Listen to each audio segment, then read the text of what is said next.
For everyone with an interest in MASH or more broadly steatotic liver disease, surf's up. After a brief hiatus, Surfing the MASH Tsunami is back with Season 5, Episode 26, our look back 1 month later at a very, very important liver meeting 2024. That episode starts now.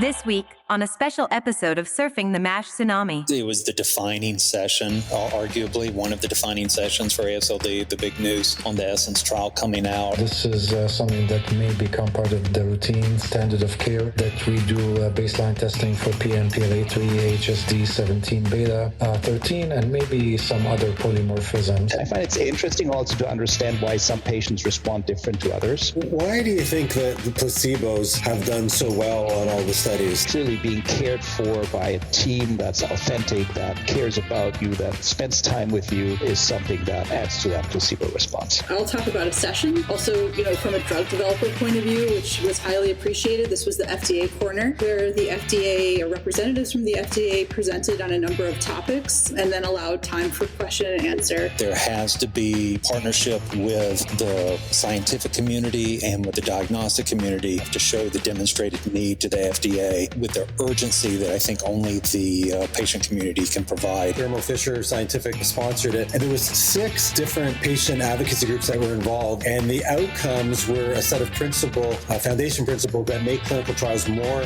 patient-centric. It's conceivable that we could see over the next 5 years 3, 4, 5 different modes of action, 4 or 5 different modes of action available to treat in the U.S., and probably not a lot less than that in Europe or on the edge of a whole new era.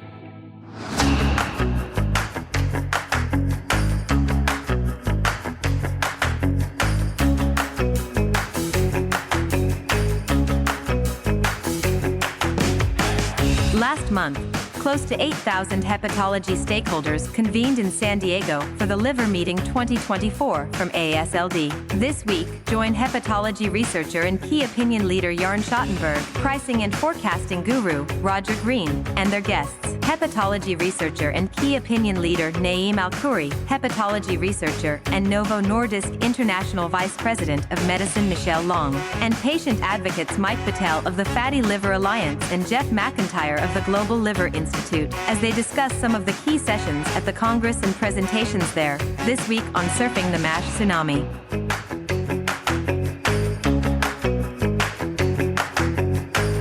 Remember to stay tuned after this episode for this week's question of the week. Today's episode is sponsored by Madrigal Pharmaceuticals.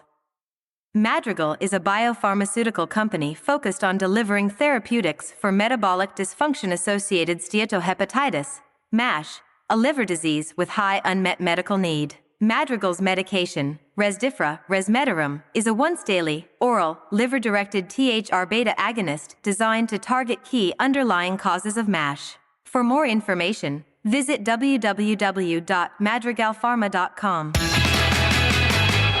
Hi, you might have noticed that we've been away for the last 4 months. Suffice it to say that now everyone's healthy and energized, that the time off allowed us to reconsider the podcast design from a distance, strip it back to its foundations, and develop a new Surfing the MASH Tsunami V2.0, which I will discuss at the end of this episode in the business report, and which will be debuting next month at the beginning of 2025. We did want to come back and do one more episode this year to discuss a rather remarkable liver meeting that was held last month in San Diego. Louise is traveling this week. Sadly, she missed the conference anyway, so she'll be back with us in January. But Jörn's here tonight, and in addition to Jörn, we've got some of our favorite guests, Naim Alkhouri, Michelle Long, and Jeff McIntyre and Mike Betel. As with our EASL episodes, our goal is not only to share some of the interesting findings, but also to ask about what a former coworker used to describe as the meaning behind the meeting. After that, our question of the week will ask you what you personally found the meaning behind the meeting from last month's meeting, and that should be it. Away we go. So with that, let me say hi to all our guests. Naim, it took you 2 passes to get in, but you're on the phone and now you're good. Good to see you. Yeah, good to see you, my friend. And I think this is an important episode as an update for ASLD, so excited to be here. Thanks for inviting me. I'm glad you're able to make it. And I'm just going to my right. Then we have Jörn. Jörn, how are you? I'm perfect. I'm fine, Jeff. Roger, I'm saying sorry. I was reading Jeff McIntyre's name. I'm glad you're fine, Jörn. yeah. And being compared to Jeff is a compliment as far as I'm concerned, Jörn. Now, if you said Mike, that might have been a problem. But Jeff is fine. You can tell I'm a little tired, right? My day is almost over. And I'm glad to be here. Jörn originally asked us to make this earlier, but we couldn't get any people stateside earlier, so he's been a good sport and agreed to do this at 8 o'clock at night his time. He also had a ticket to the probably most important soccer game in Mainz in the last decade, football game, and gave the ticket away, so he didn't get to see Mainz defeat Bayern Munich on Saturday. Congratulations. Yeah. That'll be our only football reference here, because Louise isn't here, and Tottenham is appallingly inconsistent this year. Jeff, how are you today? I'm doing well, my friends. Good to be here as usual. Your tones are amazingly dulcet. You sound as clear as a bell. You really do. It's fantastic. Mike, how are you doing today? Yeah, I'm great. A nice team we have pulled together here. Thank you. Yeah, I'm excited. And then Michelle, how are you doing today? Yeah, doing really great. Yeah, super excited to be back with you here, Roger, talking about ASLD and SLD. So as Naim pointed out, important meeting, important episode. Glad we're all here. Why don't we just first go typical Groundbreaker, right? Almost like it was last week. But what's happened in your life in the last week? Good news, either personal or professional, that you'd like to share. Brave one, go first. Well, I guess I'll follow up with a soccer game. I missed that game. Normally I might have gone, but I was traveling with a good colleague and friend and visiting Japan. It was the last trip for me this year. So I'm happy to be back here and then now taking things a little slower towards the Christmas breaks, the holiday season, and not traveling anymore this year. And it was a very exciting year, I have to say. Thinking back, we'll speak more about that. Jörn, was it your second trip to Japan this year? Do I recall that correctly? Or did you have one in 2023? Might have been. Yeah, see, keep forgetting these things. Okay, yeah. We're a little foggy. Okay, fine. Thanks, Jörn. Who wants to go next? I can go next. I also was traveling recently, was just in Denmark for some internal meetings with some of my colleagues at Novo Nordisk. And it's the first time that I've been in Denmark in December. And, for as much as, the US takes things to extreme, the Danes really love Christmas. So it was super exciting to see it so festive and to learn about the traditions that they have there as well. So despite it being a dark time of year to visit, it was actually quite nice and quite lovely to see it all lit up and see everyone out and about and excited for the holidays. So that was definitely a highlight. Is there any one specific tradition that our listeners would find particularly striking, remembering that we're not only talking to the U.S., but about 25 or 30 different countries? Yeah, I think that they really make it like a month-long holiday. So they're really into the sort of countdown Advent celebrations, usually around light. And then so a lot of people will have candles that they will light once a week, like on Sundays for the duration of the month. And that is also an excuse to come together with family and friends and exchange some gifts or just be together. So a huge emphasis on family time and also light in this dark month up in Scandinavia. Fantastic. I did visit the Christmas market in the center of Copenhagen once, Michelle. I think that's kind of nice. They have this big area where they have the booth and a little like we see it in Germany, I guess. Yes. Yeah. A small version of that. Then they reopen Tivoli Gardens, of course, in the winter. And it's really amazing. All the lights that they have on the trees and people out and about. So every night was really crowded with people walking around. It was nice to see. That's fantastic. Next. Well, I'll talk about our third annual primary care summit, which pretty much everybody here was involved with. So Naim and Jörn and Jeff were all part of the panels, and Michelle, Novo Nordisk, was our gold sponsor. So it's like a family reunion, and it was really, really successful. This was our best one yet, and so I'm really proud of what we put together. Best one yet in terms of audience, in terms of content, in terms of attendees? Everything, because we keep listening to feedback, and so we shortened it a little bit, and the talk instead of being like 15 minutes a presenter where people are getting frustrated, they were like 45 minutes. So more time to get in depth and Q&A and stuff. And Jeff had a very, very good discussion with a patient, which was great. Okay. Naim, Jeff, you guys. Yeah, I can tell you I missed a couple of days of the liver meeting because I took my two daughters to see Taylor Swift in Toronto. And that was definitely worth it. She sang for 3.5 hours. I was very impressed. And there's always a next year ASLD, but this memory I'll always remember with my two daughters. So I know I missed a couple of important presentations at the meeting, but that was totally worth it. Mm-hmm. The one time you come to Toronto when I'm not there, that's when yeah, because you're at the liver meeting, I know. Yeah, I know. Mm-hmm. I'm not going to beat Naim as a Swiftie. I mean, there's just no way that I can one up that. So I'll say that for folks that know me know that I notoriously hate sort of like corporate team building and the inspirational stuff that comes from CEOs and the industry. It just absolutely is like nails on a chalkboard. But if you take those almost same exact words about we need better communication, integration among our teams, and execute on the fundamentals, and you put them into the mouth of a college football coach, then I will run through a wall for that person. And so I am very excited by college football playoff season that has happened, mostly because my hometown team, the Clemson Tigers, has managed to put themselves in a position to get lucky and sneak in through the back door for the playoffs.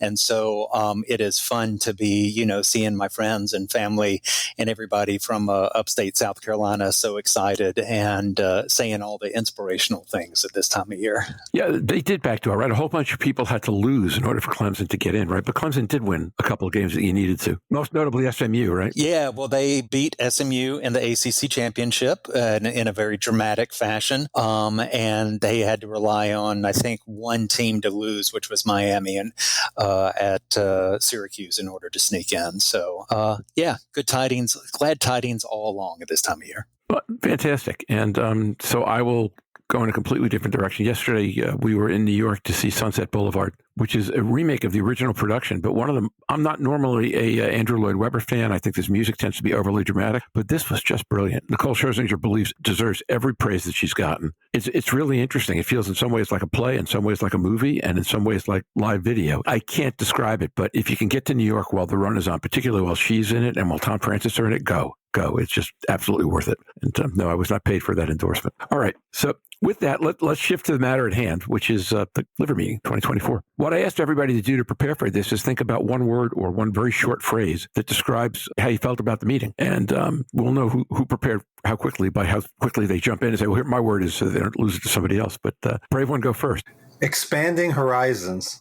Please elaborate. There's so many great things that came forward at this meeting. I think it just broadens our future in so many ways. I was really excited this year by all the data and the communication, the interrelationships, multidisciplinary, all of it. It was just a really great meeting. Yeah, I'll build on that as growth was the word that came up for me in terms of the field growing. We've seen more engagement from patients in the conference itself, which has led to growth in patient engagement and growth of the patient's involvement there as well. And then I think with some of the things I'm sure we'll get into in terms of readouts and some of the sessions, I think we've seen really growth into either exploration into areas like lifestyle management and the connection to metabolic, or growth in we may get some new medications approved out of this. And so for me, it's growth all around. Okay. Now we've heard from the patients. Everybody else be brave. Here comes the cynical hepatologist. For me, it was semaglutide improves fibrosis. This is how the meeting felt. That was probably the most important thing that we learned at the meeting. And it was really, good to see for our patients. And hopefully this will become another, weapon we have to treat this disease next year. But I would say that was the biggest news for me. And I think, that will have immediate relevance to our patients. Yeah, I'll go next. I would say momentum. It felt really positive, like we're all moving together in the field. There have been some meetings in times past where it's been everyone getting together. We can do this, right? Come on, we got this. Those feelings are gone. That doubt is gone. And it's more of, how do we build this together and where do we want to take the field? We have choices now. So that was really exciting, I think, to hear and to kind of feel that energy. Jörn, I guess that leaves you. Yeah, I would say to the end, happening now.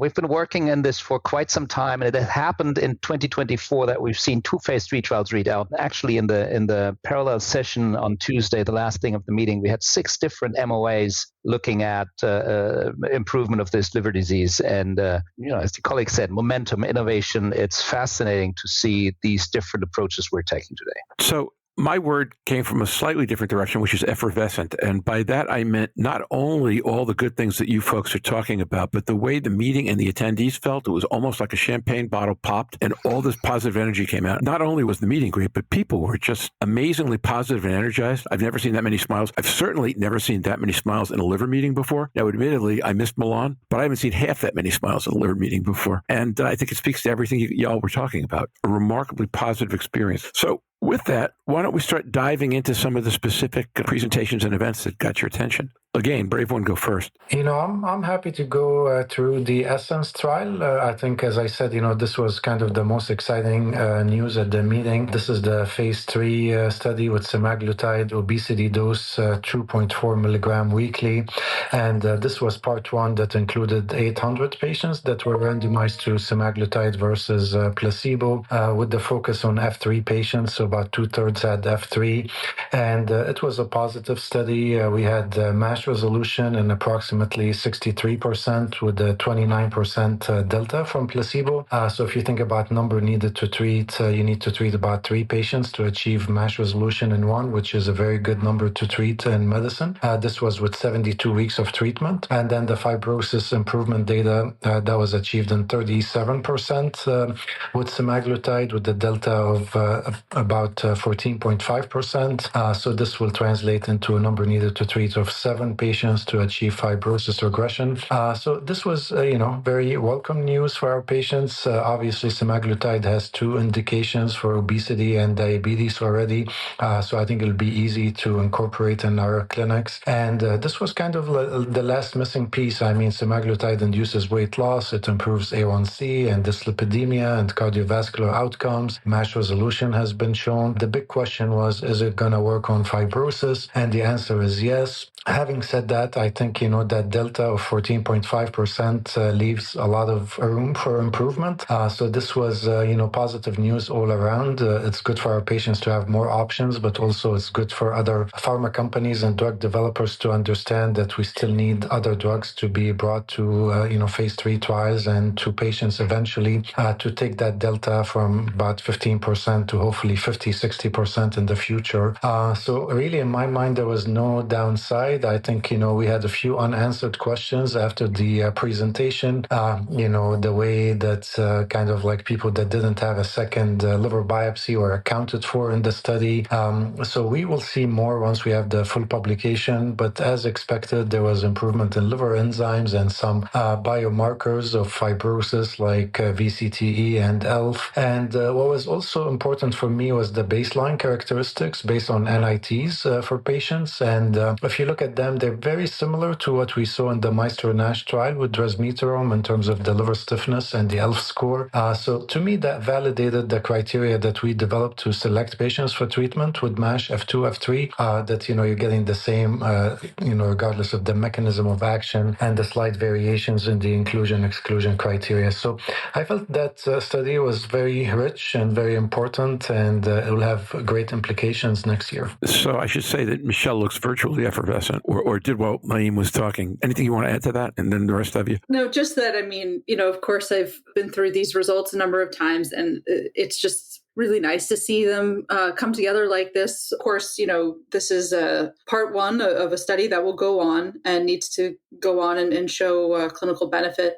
So this is interim analysis that could be the basis for accelerated approval. We'll see. But I think overall, super positive and in line with what, of course, I had hoped to see. But it was nice. We all know that things don't always play out as one hopes or one think are possible. So it was really nice to see it come together like this. It added to, I completely agree with your opening statement, Naim. It really added to, I think, a lot of the positive energy for the meeting, because I think people were really excited to see such nice, clear results presented as another option that adds to the mix for our patients. I would add to this. I mean, we came from a way where people were doubting this could be a positive trial because phase 2 didn't show the fibrosis improvement, right? Different dose, different timing, so clearly different. But expectations were excelled. And the nice thing for me in that study is that you see such a robust decrease in the NITs we're going to be using in clinics to monitor these patients. Naim said that the baseline NITs were comparable to the patients he's seen in clinic. And then if you look at the NITs that have been presented, there was a BCTE drop of 20%, ELF goes down by 0.6%, ALT decreased, and those are measures we think are clinically meaningful and relevant for the patient. ALT decrease was something like 40%. That's going to be the markers we use to monitor these patients once we put them on that dose of drug to treat liver disease. So I think it's all there. Roger, I'm going to jump in and kind of take a little bit of this as my session as well, because I think it was the defining session, arguably one of the defining sessions for ASLD, the big news on the Essence trial coming out. And I think, from our perspective, I appreciate Naim's explanation of kind of the science behind it and where it sets us up for. But I think there's also kind of a patient and political place that this sets us up, which is just as important. When you look at kind of our history in working in MASH and liver disease, there are these certain mile markers, that we can look back at, the approval of resmetirom, the difficulties of OCA, all these, there's these particular places. And I really do feel like this is the next stage of growth, for us, going back to my theme that I said at the start of the podcast, is that when we look back, now we will get out of, as this continues, if we get the accelerated approval, as Michelle said, we had another asset from a different company that got breakthrough therapy designation. Now we're really beginning to pick up speed and steam. We're getting away from just one medication for a certain population that's already in the system and beginning to look at medications that are already widely distributed. There's a movement from the White House, I think at the end of last week, to get the GLP-1s reimbursed under Medicare and Medicaid, which would tremendously shift the ground underneath us as well. And it's just a super exciting, moment. If we can get all of these various parts coming together like they seem to be coalescing, then it's really going to change lives, frankly. It's going to change the field and going to change the impact for liver patients specifically. I would add to Jeff's comments about the milestones too and say that it does offer hope. I mean, we hear that word a lot from patients, but I was involved with the hepatitis landscape from the very beginning too. And like Roger said, I can remember those moments when things progressed, exponentially almost. And so having options, now having hopefully soon two options, means that there'll be more to come and more choices for physicians and patients. So it's all really great news. I agree. And then I'm going to have a small cloud in the sky. But here's the good news first. I think I've said this forever, including at least 19 times on this podcast, maybe 95 times, that the way markets develop is that when you have one agent, the question is whether to treat. When you have two agents, the question is which one to use. And you step right past the whether to treat question. So should SEMA get accelerated approval, we will then have two agents and a completely different question. It becomes, okay, we need to treat now with which one. And that will change the entire conversation for everybody. And if you take a look at the history of pharma markets, that's when they first start to take off. So this will be a big moment in terms of treating MASH separately. Sir, I was going to say too, again, back to the hepatitis, when it was just one company and then it was two companies when we started that, it's the size of the pie, the investment pie too. And so, when there's two companies that are trying to, I'll say grow the market, but really trying to educate and raise awareness, it's just doubles the opportunities to impact more people. I agree. And that is the first step, in fact, in growing the market is educating. So I completely agree with that. The one question it left me with is, as long as FDA requires biopsy, when you've got two available agents that you can treat with, and insurers generally will not require biopsy, how much more difficult will this make it to get patients into and keep patients in clinical trials? And what has to be done about that? Now, that's not for today, but the patients and patient advocates I've talked to all see that as a very real issue. We had some fantastic phase 2B results, but all those have to get translated to phase 3s before they can get to market, which means we have to get people into studies. And as long as we don't have a reference agent and we've got biopsy, which means the control group has to be a biopsy placebo group, that feels a little challenging to me. Without digressing much, I'd love to hear thoughts from any of the scientists about what's being done to deal with that or how big a problem you think it'll be, and then maybe comments from the patients, and then we'll just go on. I mean, it is a concern, as you said, Roger, because we want to get to the finish line with different agents. But I think having the GLP-1s and dual agonists on the the market for obesity and type 2 diabetes have caused delays already in clinical trials. I mean, there's no denying this. Most clinical trials require that you are steady on these medicines for about 90 days at least before you can be enrolled in a trial, and then you cannot be in the active weight loss phase. You have to be steady. Having said that, in the Maestro-NASH, we had about 15% of patients that were on a GLP-1 and still had F2, F3 on biopsy. I'm looking at the prescriptions we do now for resmetirom in our clinics, and we have about 424 patients that we collected data on at a few academic centers in the US, and about 23% are on a GLP-1, yet they still have F2, F3. I think we offer, of course, resmetirom to all the patients we see that might be candidates for trials, and sometimes they select to go on the medicine. But now the clinical trials also are thinking about allowing patients to be on resmetirom, stable dose for about 6 months, and then they can be enrolled.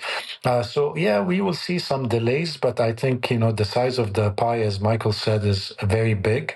And I think, we've had several agents for diabetes for decades now, and we still do diabetes clinical trials.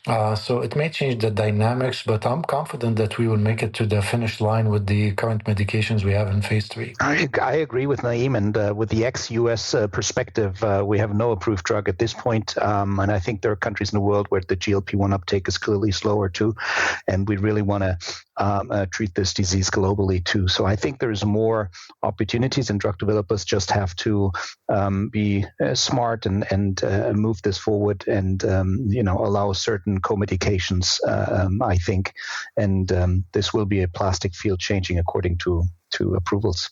No, I fully agree with all of that as well. I think that, like you said, Naim, I mean, there's definitely, much room for improvement as well. So I think that especially when patients are meeting those NIT criteria, despite being on GLP-1, and if you're allowed into a phase 3 program of stable background therapy and you're meeting NIT criteria for disease or histology criteria for disease, then it makes sense that, you would potentially want to have something else to address your disease burden. So there's certainly a lot of room for innovation here that we really need to keep pushing forward. One of the things that I worry about is that I want it's really important that people actually do go through with the risk stratification and try and find these patients, because you don't want people to say, I don't want people to say, okay, this drug or these class of drugs appear to have multiple indications. Maybe they also work for liver disease. It's not approved yet, but who knows? And they start using it without actually doing that risk stratification step, because you need to know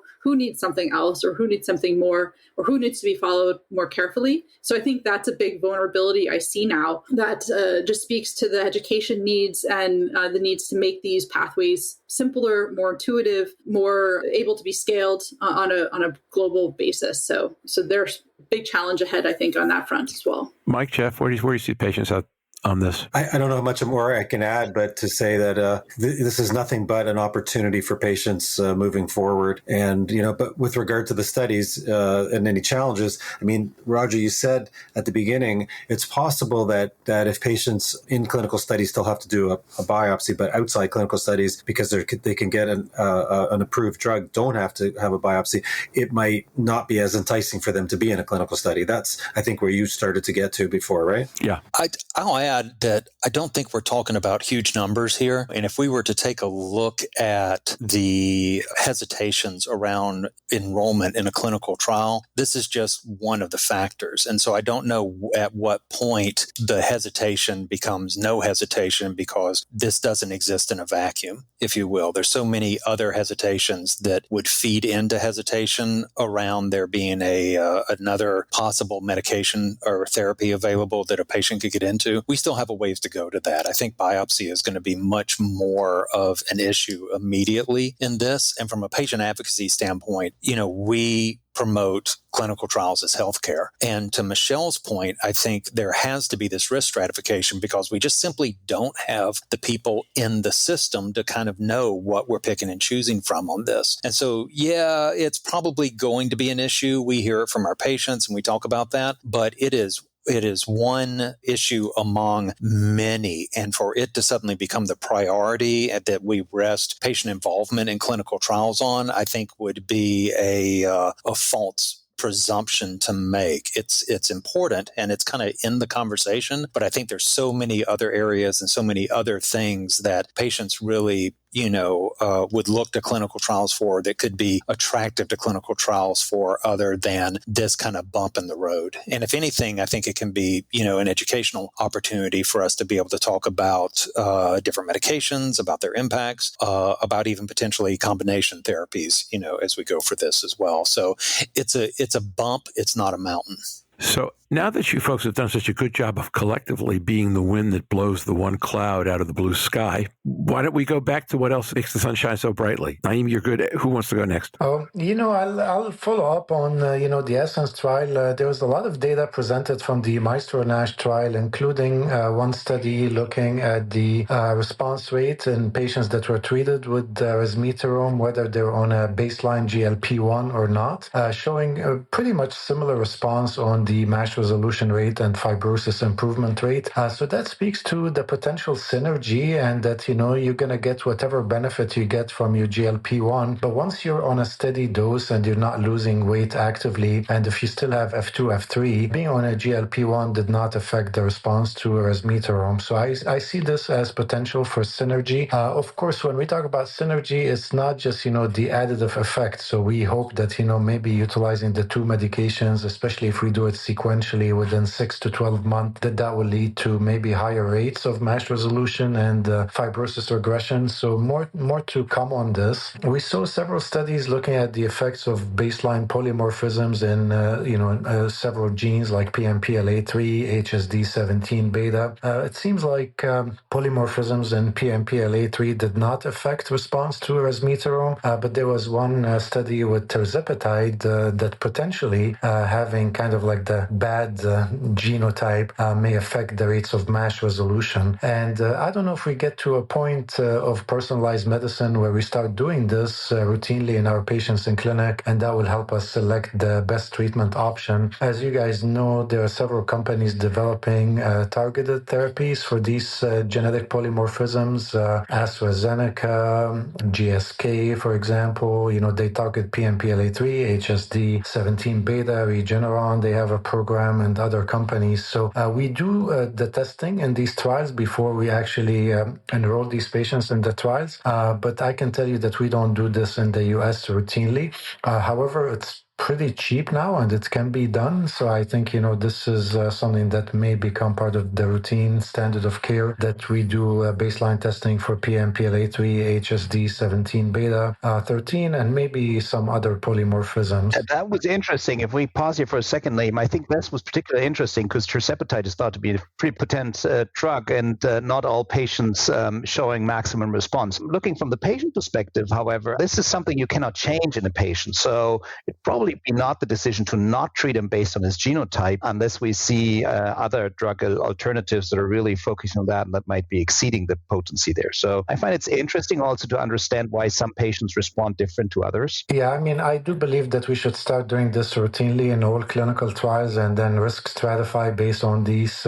just so we understand. And it could be mechanism of action dependent, and I absolutely agree. It only becomes relevant when you have multiple options. Otherwise, it would not be fair to not treat someone based on a genotype. Yeah, I don't know if you guys saw this paper that came out earlier, like in December. It was published online in Nature Medicine. This was a paper looking at different clusters of distinct phenotypes and of MASLD to see if there are potentially different groups that you can describe patients. And there was this cluster that came out they were younger, they had high ALT, and they also had a much higher proportion with this less favorable genotype of PNPLA3. And they also then were able to look at long-term outcomes. This is Stefano Romaro and others put out this paper. They had less risk of CV outcomes, diabetes and things like that compared to the more typical metabolic cluster. So, it'll be really interesting to see how that emerges over time. If there are groups that have different risks, perhaps you might want to treat them differently. I don't know, but I agree with you both that probably if you have risk factors, then there's probably good reason to sort of address those, but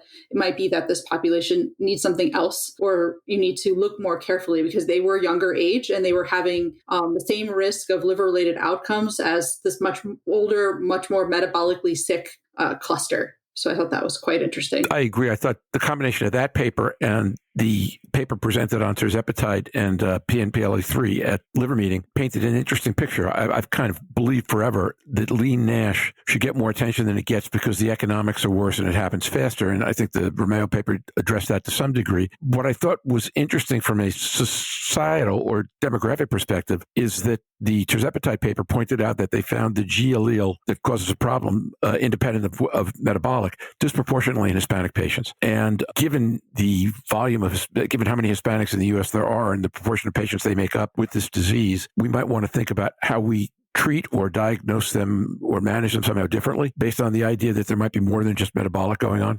And with that, Naim, you took one of my papers away, so now I'll have to go to my number 2 when it gets to me, but that's fine. Okay, who wants to go next? We can have Naim report on the meeting the entire evening. He does a great job. I was going to say... Except that he's going to have to talk about the Taylor Swift concert. You are not that's in the contract. Go ahead. The one paper I wanted to highlight was also in the late breaker presented by MASLD, and it's efimosfermin alfa drug, which is a phase 2 trial. And the interesting aspect here is that this is from the FGF21s, which are engineered and pharmacology altered to have an extended half-life. And this drug was actually just injected every 4 weeks. And I think this is something that we haven't seen before, so it's a new level. And actually, the primary endpoint in that trial was after 24 weeks. The patient received 6 doses of drugs, and that's not a whole lot of drug injections. So I felt it was very innovative, or at least very interesting from that aspect. The study, again, phase 2, 84 patients randomized, 24 weeks treatment with biopsy as a readout, 2 arms, 300 milligrams efimosfermin versus placebo, showing superiority in MASH resolution and 1 stage in fibrosis improvement. And I found that was pretty, the numbers are difficult to compare to the phase 3 trials. Numbers for MASH resolution were 68 versus 29%, and fibrosis improvement 45 versus 21%. Additional markers, MRI, PDFF, and so went in the right way, biomarkers. So just the concept that we can treat this with these FGF21, which have shown by other companies shown robust effects. We keep on seeing this, and prolonging the treatment to 4 weekly, I felt was very interesting here. Yeah, Jörn, I had a similar reaction to that paper. It feels I haven't seen data on this, but intuitively it feels to me that the 2 easiest compliance schedules for people to live with are once a day and once a month, even easier than once a week. And to be able to get to a Q4 week schedule with a drug that has a measurable effect as quickly as 6 months kind of solves 2 issues at once: easy for patients to tolerate and relatively quick to figure out what's going on. So I thought that was a pretty fantastic result. I agree. Hey, Jörn, it was shared too, because I made a note of the same study. Combined, I guess that's MASH resolution and fibrosis, 39% versus 18% also. So I guess when you look at everything combined. Yes. So the metrics all went in the right way. I think, again, those numbers they're statistically different from placebo. We heard the phase 3 trials, and the numbers normally go down if you study more patients and different durations. So, but it, ticked the box. I think there's a rationale to carry this forward. I mean, with this class of drug, the emergence of drug antibodies is sometimes a concern, and we also saw more extended data being released, 96-week data on the Akero compounds, for example, and they still had efficacy. So it felt like there was room for the FGF21s that haven't really taken off in diabetes, but seem to be really impacting on the liver, and that's reassuring, adding yet another MOA we could combine or choose from, assuming we'll learn in the future that maybe a certain genotype is not so sensitive to certain MOAs. I have a group question, if it's okay. Why do you think that the placebos have done so well on all the studies? So these are patients, is it just the behavioral support being involved that you have to check in with the clinical study team? Or Yeah, I'll give you my quick impact or view on that, because I think it makes a huge difference if you're coming back to a study coordinator that puts you on a scale, asks you about dietary and nutrition, shares some values with you. It's a biofeedback you normally don't get, and as such, it's much more intense. Of course, those are simple measures we could do in clinics, but it's not happening at the same extent. And so clearly being cared for by a team that's authentic, that cares about you, that spends time with you is something that adds to that placebo response. Yeah, I'll second that. And in saying that it's a larger scale measurement of what a lot of us experience on a more popular scale or general scale, meaning that, if I count my steps, then I'm more likely to get my steps in. And so I think that awareness, and especially if you add the notion of support to it, clinical support, we see this across all levels of patient engagement, that whether it's, and it's part of why we talk about, clinical trials as healthcare for patients, especially when they're in areas where there's no medication, is that, you see it from the clinical side, from clinical support. You'll see it in support groups where people can be a little more engaged. You see it, if it's counting your steps or doing something like that. And there's certainly a way to go overboard with that. But I think just having that kind of regular, casual, just kind of update that lets you know is one of the reasons why placebo care has been so helpful in this. And I'll say the other reason I think is because it has emerged in an area where there's otherwise been a vacuum of support. That it just is the choice for people is don't do anything, sit on the sofa, watch streaming, ignore the symptoms, wallow in the stigma. And so then suddenly to actually have an engagement and to move forward in a place actively, I think is a tremendous benefit, and why we see some of those results. Like, how cool would it be if we could gather all of the study data with that, even on the placebo arm, and just apply some of that to the real world to teach the day-to-day treatment that patients are getting? Just some of it. It would be obviously a big win, right? I'm down. We're all down. Okay. Who would like to go next? Given the time is flying and we're having a great conversation, but we've only heard of 2 or 3 papers so far. So let me volunteer Michelle if she's willing, because I think Mike and I are going to have a very similar session to talk about. Actually. So yeah, great. A lot of really great papers already discussed, but I would say that I'll talk about a session also, from a drug developer point of view, which was highly appreciated. This was the FDA Corner, where the FDA or representatives from the FDA presented on a number of topics, and then allowed time for question and answer. So one thing that was presented was they really walked through the Rezdiffra approval and what were some of the considerations there. Of course, a lot of these documents now are in the public record and one could go through and look at them, but I think the average clinician doesn't. And so I thought it was really great and just really commended them for being so transparent to talk about what are the considerations, because it is really challenging, I think, to make sense of these data, especially, we talked a little bit about the placebo response. Of course, there are real biologic differences and benefits for being in trials, but a lot of the placebo response probably also has to do with the histology reader setup. It can be quite complicated. And then, of course, these studies take a while to do, and we're learning along the way. And so what might be best practice at this moment in time is impossible to implement 3 years prior, but yet those are the data then that you interpret. And it was really nice to see how they handled the Rezdiffra data, and also how they went through and, showed how no matter how you looked at it, they showed consistency of results, which I think was very, reassuring to them that the effect was there. So that was super interesting. And then they also went on and talked about accelerated approval and made clear about, okay, you have now you have Rezdiffra that has been approved via the accelerated approval pathway. Perhaps there'll be other drugs in the future, and really made clear, though, that they need to see this substantial evidence of efficacy and demonstrating clinical benefit, and really explained in detail as to what that would look like, or what that could look like if that's not achieved. So it's still a tall order, and there's a lot of work to be done to maintain these trials to clinical benefit. And then finally, in this session, we've heard now over the last year, and I've also talked about this on the podcast, that there is a real momentum around kind of a new level of transparency that the FDA is giving, at least on their personal views of how they look at these endpoints and how they look at biopsy-free potential trial designs. And so there was a lot of clarity, I think, given around what a reasonably likely surrogate endpoint looks like. This is, of course, what we consider the histology endpoints today, that they're reasonably likely to predict the clinical benefit. But of course, with all the emerging data, it's obvious that there are some other potential candidates out there. And so it was great to hear the agency come out and say, yeah, we hear you. Let's look at those data together and let's see what that, could look like. So there seems to be, a willingness to have those conversations. It was nice to hear, that they don't need to see these trials running to clinical benefit. They're willing to have these conversations now to help inform the future trials. Also, back to your original point, Roger, about how do we innovate in trial design, meeting the innovations that we have in the clinic of moving away from doing biopsies to identify the treatment population. Can we bring that into trials moving forward? So I think it was a really helpful session. I think a lot of people were happy with that degree of transparency, and so I think we've also learned it's not something we're all going to just sit around and wait to happen. We as a scientific community need to come to the agency with a proposal. And that was also made super clear. So I think it's obvious of what needs to be done. And the question is, how do we as a scientific community come together around those ideas and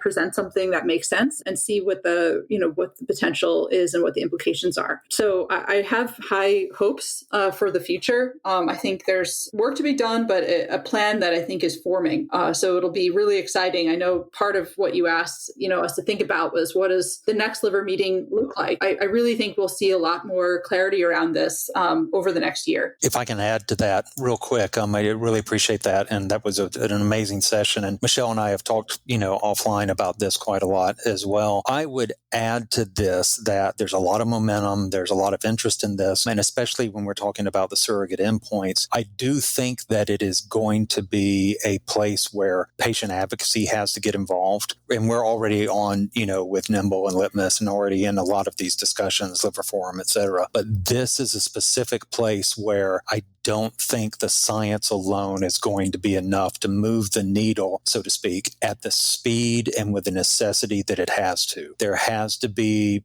partnership with the scientific community and with the diagnostic community in accordance with the patient community in order to make this happen. I mean, we just have to show the demonstrated need to the FDA with the urgency that I think only the patient community can provide in order to make this happen. Yeah, I fully agree with that, Jeff. I mean, it'd be much easier to just do nothing and carry on, right? So this is an added workload that we're putting on ourselves, but the reason why we're doing it is to support the patients and to make sure that the patients that we're enrolling in clinical trials are also the ones that are the ones that we are going to be prescribing drugs for, and that those that need new treatments, that they also have access to them. So it's hugely important and impactful. I couldn't agree with you more. Yeah, I mean, I think, if this were just a scientific equation to come to an agreement on, it would be one thing. But at the end of the day, the FDA is ultimately a political agency, as much as they may cast themselves as the purveyors of,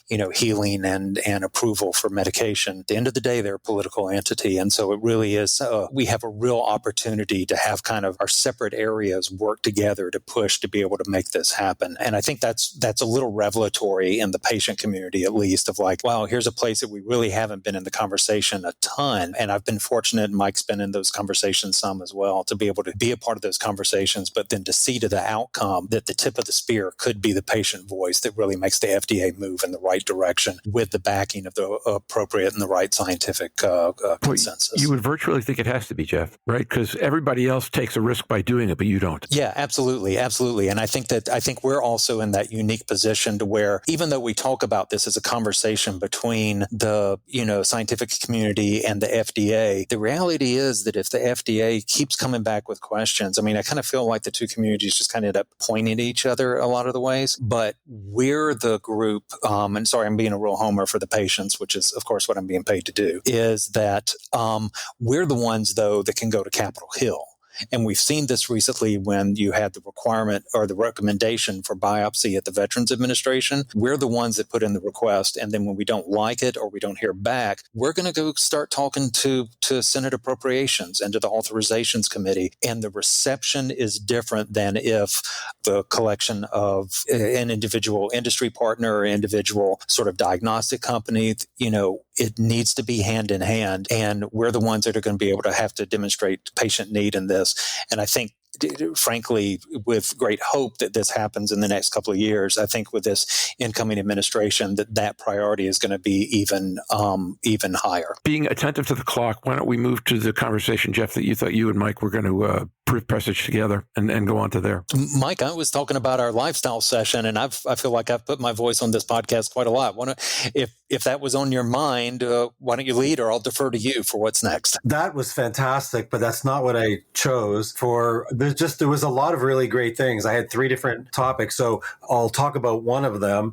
If that's okay. But you were involved in that one too, Jeff. So there was a poster that we presented that was entitled Patient Voice in MASH Initiative. So it's a good follow-up from what we just finished talking about. Foundational Principles for the Conduct of Patient-Centric MASH Research. And PPD, Thermo Fisher Scientific sponsored it. And there was 6 different patient advocacy groups that were involved, including Fatty Liver Alliance. ALPA was part of it, Prometheus, Liver Education Advocates, who were previously known as NASH Knowledge, GLI, and Amigos del Hígado AC. So I was the lead author on the poster, and I'm super proud of being able to share the outputs from it. And I'll share that with you in a sec. So there was 6 of us and the sponsors that got together for a lot of meetings, and online and in person. We were really looking at how we can reimagine clinical trials for MASH and how they're designed and delivered, and focusing on what matters the most for patients. And the outcomes were a set of foundation principles that make clinical trials more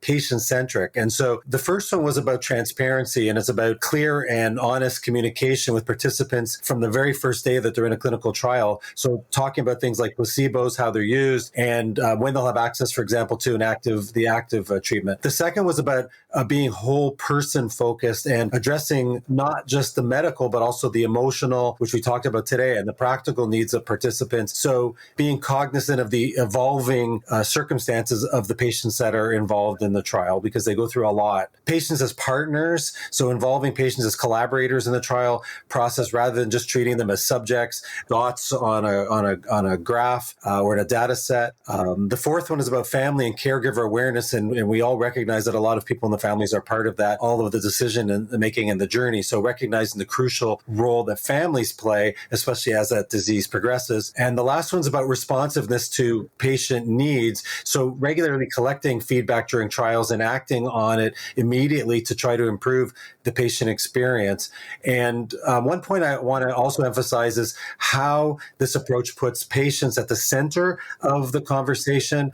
And what makes this really powerful is the attention to diversity and inclusivity. And trials really need to, and this came up a lot, to be designed to consider cultural and socioeconomic challenges. So the ultimate goal really is to make MASH trials not only more accessible, but also more impactful for everyone that's involved. So the companies and the patients. And it's not just about better data. It's about that trust, the respect, the real world solutions that I mentioned before, and to really deal with the disease that's on the rise globally. So just to end by saying that the poster really ends up being a call to action for the research community and a roadmap for how to listen to patients and incorporate their experiences, and also ultimately an acceleration opportunity to progress the treatment of MASH. So I just wanted to share some of that piece. That's a lot. You were on that too, right, Jeff? So it was agreed. It was a solid and a great solid process that led up to those results as well. It was great to see the reception in the press we got off of that also. Mm-hmm. So thoughts from clinical trial people or those involved? That sounds really fantastic, and also great that you brought so many groups together to come up with a consolidated viewpoint like this. I mean, I think that, and I know we've talked about this as well, incorporating the patient voice into drug development is super critical. It relates to what we just talked about with the biopsies, of course. But I also really like your comment about the burden on the caregivers as well, because there are other considerations that we have in trials, such as, for example, performing endoscopies.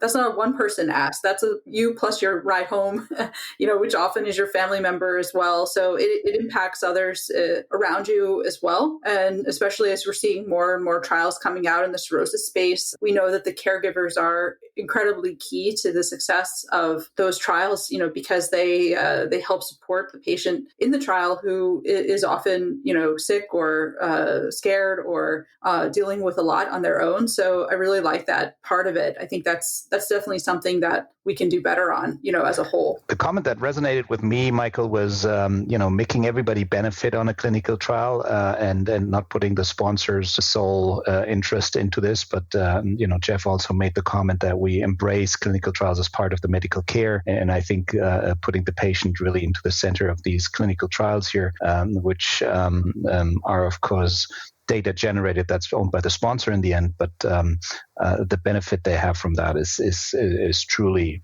real for me as a clinician, and that's why I do support these multi-perspective views on it too. Good.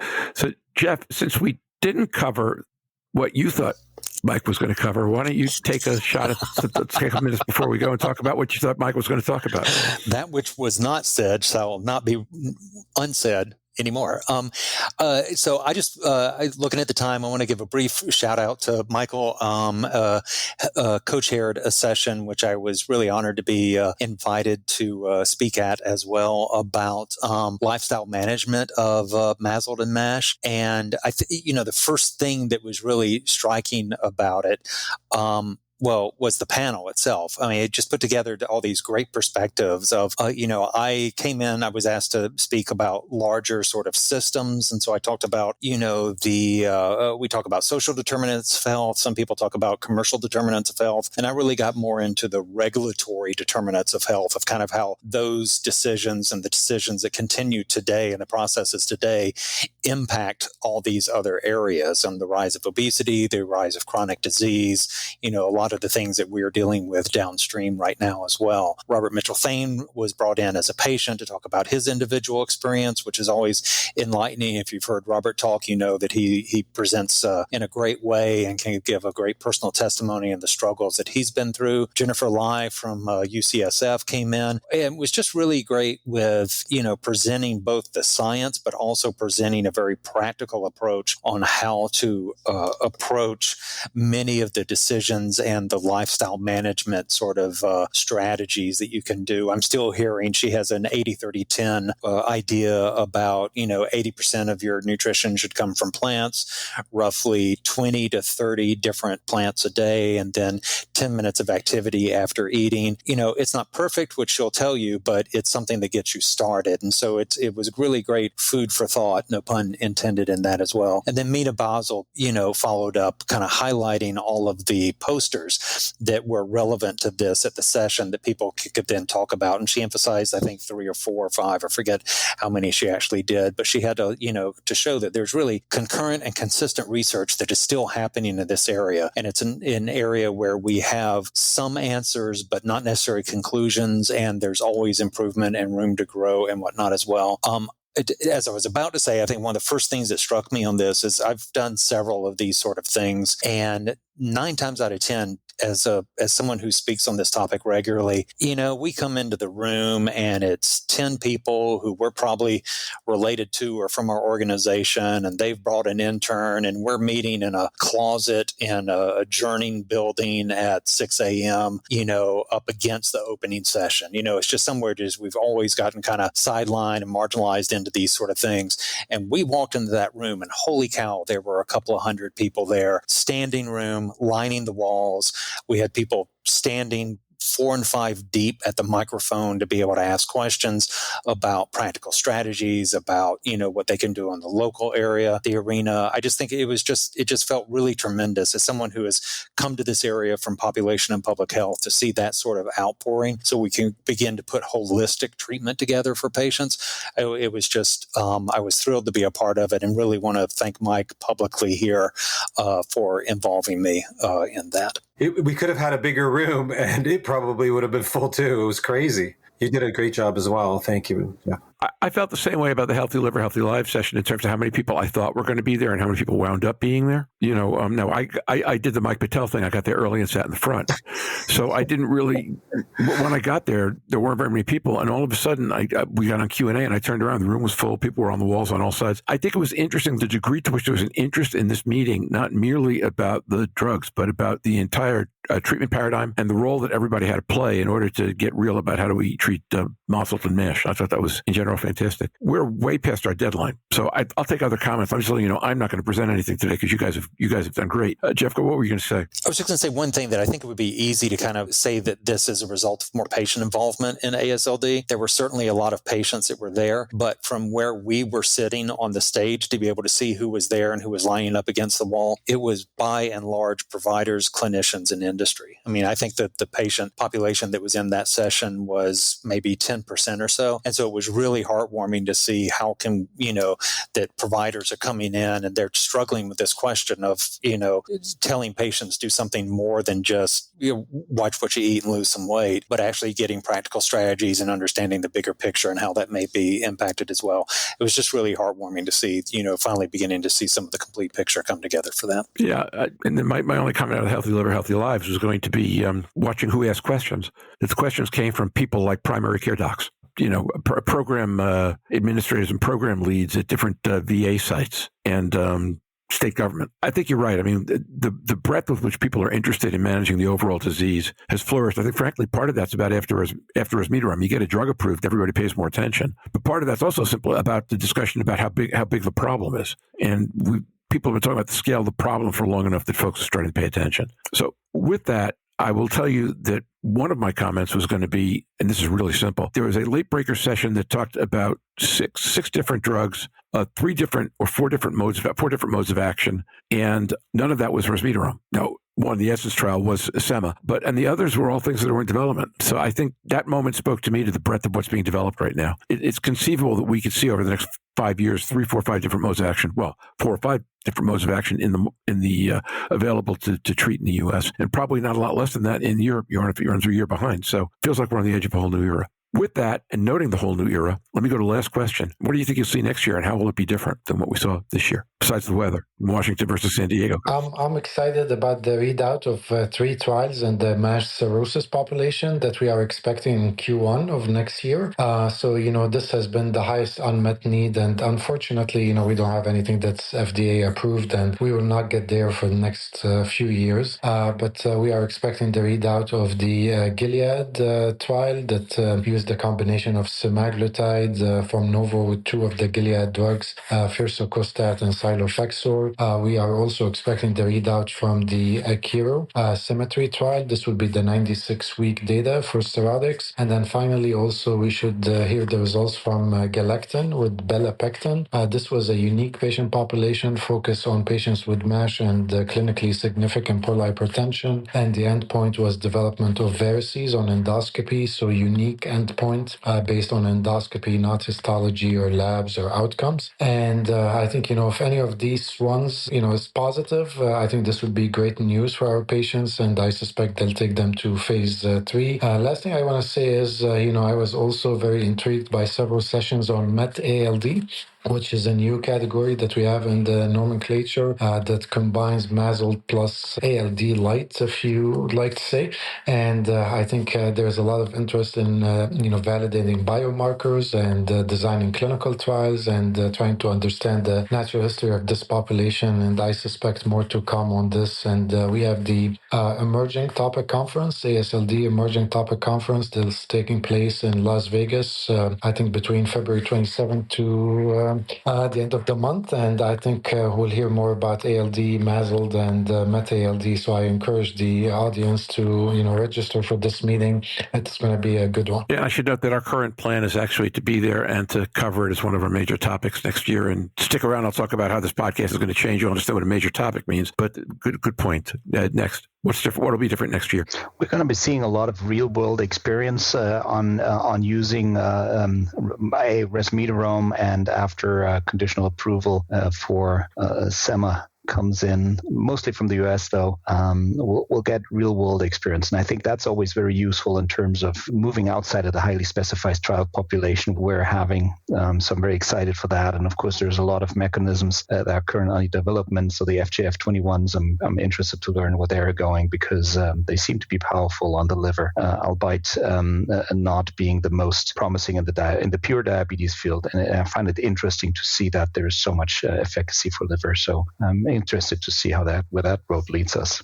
I'll speak from the patient with the patient voice. I think that there will be, I know that there will be further enrichment in the quality of the meetings that we have and the speakers, because we just had a taste of it this year and it was fantastic. So I'm sure next year has got to be better. We have to raise the bar. And congratulations, to the organizers at SLD. They did a great job this year. I'll say, wow, I can't get excited enough. I'm super interested to see what this FDA Corner is going to be like next year, as we'll be several months into a new administration, and who's there, who's not, and just kind of what the definition of things are. We're going to have a whole host of new kind of political realities, I think, thrust upon us, in which we're going to have to navigate. There's been a lot of doomsaying, I think. I think there's a lot of potential for, at the FDA, there's been interesting conversations around a lot of the things that we used to talk about with the Obama administration around, food processing and ultra-processed food and its impact on the population. But in this instance, what does it mean for drug approval? What does it mean for clinical trials? There's all these areas where there are suspicions. We have seen already that one of the nominee's lawyers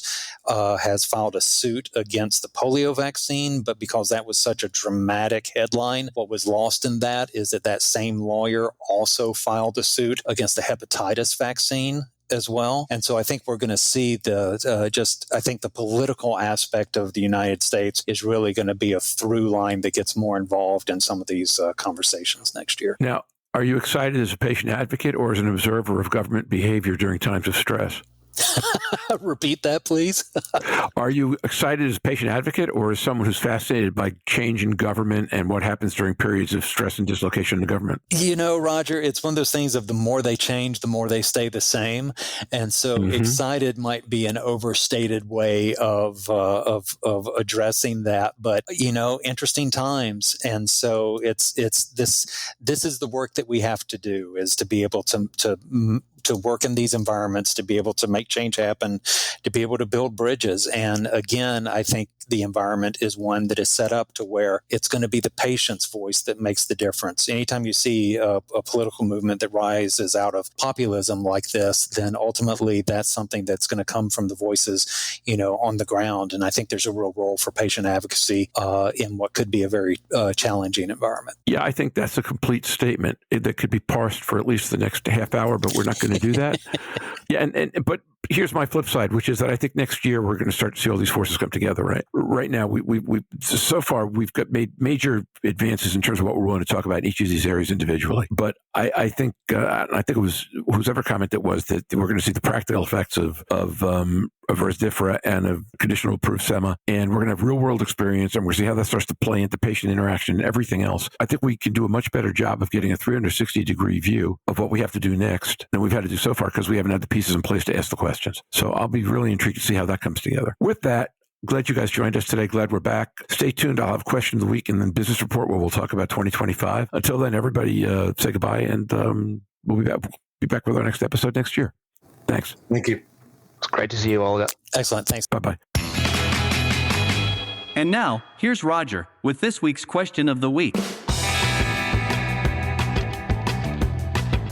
This week, we discussed some of the key papers and themes emerging from last month's liver meeting in San Diego. What do you personally consider the most important paper or theme that came from that meeting? Please let us know.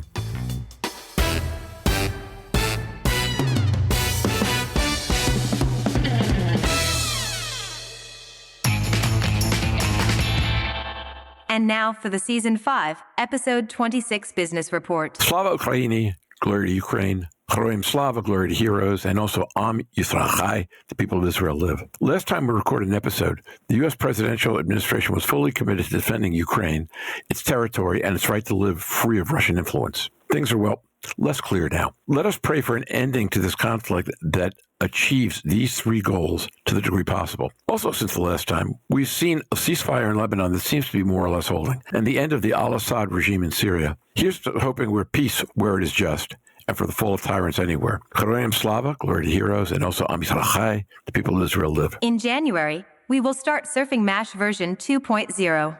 Roger will describe its key elements. As I mentioned during the episode, January will usher in a new meeting design. I want to take a minute and talk about it. When Stephen Harrison and I decided on the goals for this podcast 4.5 years ago, the main goal was that if you listen for 6 consecutive weeks, you should get a good feeling for all the important things going on in Mashville. As you just heard, we devoted a long session discussing key papers and themes from the liver meeting and shared nothing of substance on NITs, epidemiology, or guidelines, just to mention 3 pivotal issues in MASH today that didn't make it into this episode. Punchline?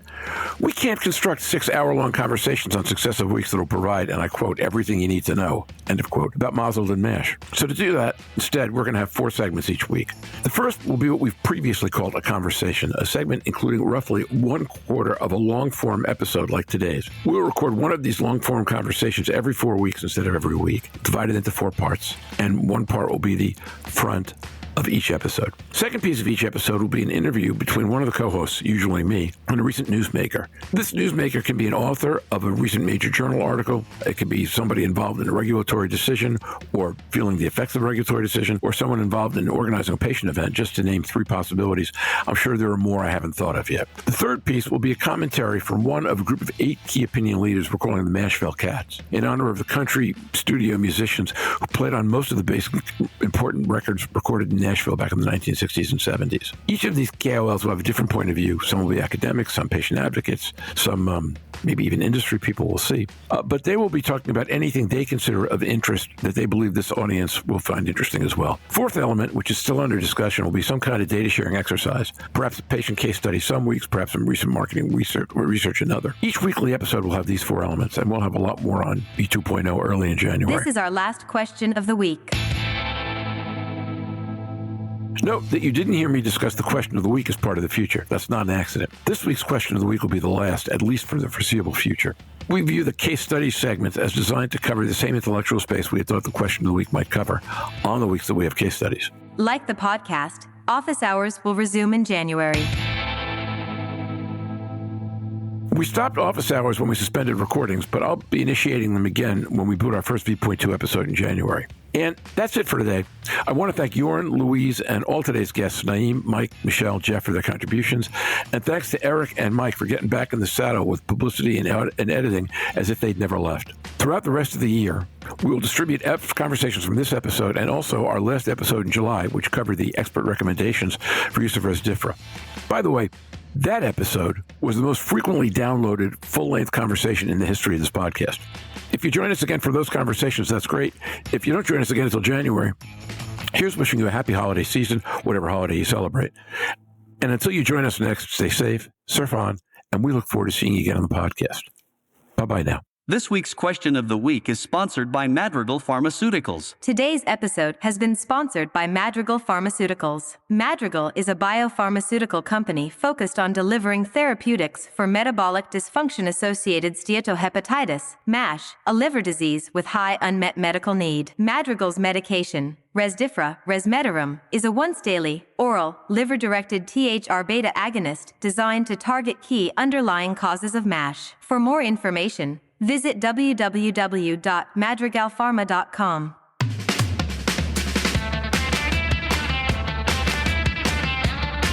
Have any questions for the surfers? You can send them to questions@surfingmash.com and we will answer on the podcast or website. Your question might even wind up being the question of the week.